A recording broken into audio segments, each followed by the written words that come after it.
first thing that you'll notice at a Low There show is how loud the band is. But don't be fooled when I say that into thinking that it's just a wall of sound, this giant mess.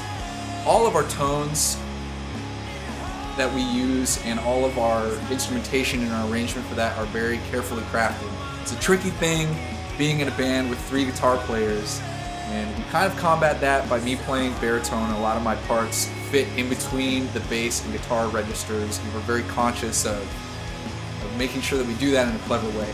Because we want to sound big, but we want to sound punchy, or we want to sound tight, rather than just this big wall of sound. And that's something that maybe puts us apart from some of the preconceptions of what a post-rock sound might be. It's kind of this hybrid of almost like a grungy rock band where everyone's playing the power chord, somewhere between that and the really washed out, lots of delay, lots of reverb sound. And the guys have had a very good balance for that long before I was in the band, and I tried my best to keep that same mentality, only reinforcing what needs to be reinforced. Dynamic, only being loud when it really calls for it in the song. And that's something that has been a big step forward for us in songwriting, because we want to sound the best that we can possibly sound. We want to sound the most mature that we can possibly sound.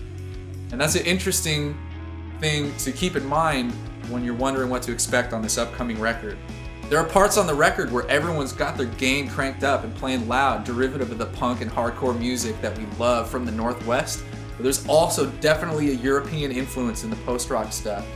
You think about bands like Mogwai and Sigur Rós that have this very well-crafted ambient tone, and we very much try to be a hybrid of that kind of vibe, but also, you know, the American rock, and especially the Northwest rock. And you think of bands like Soundgarden and Nirvana. Whether or not we think we sound like those bands, that stuff is ingrained in our heads from when we grew up. And Aaron pulls a lot similar from East Coast music that he grew up listening to.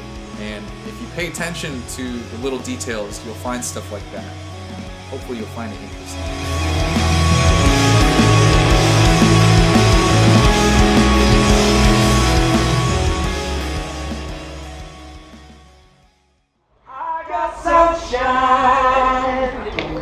On a cloudy day,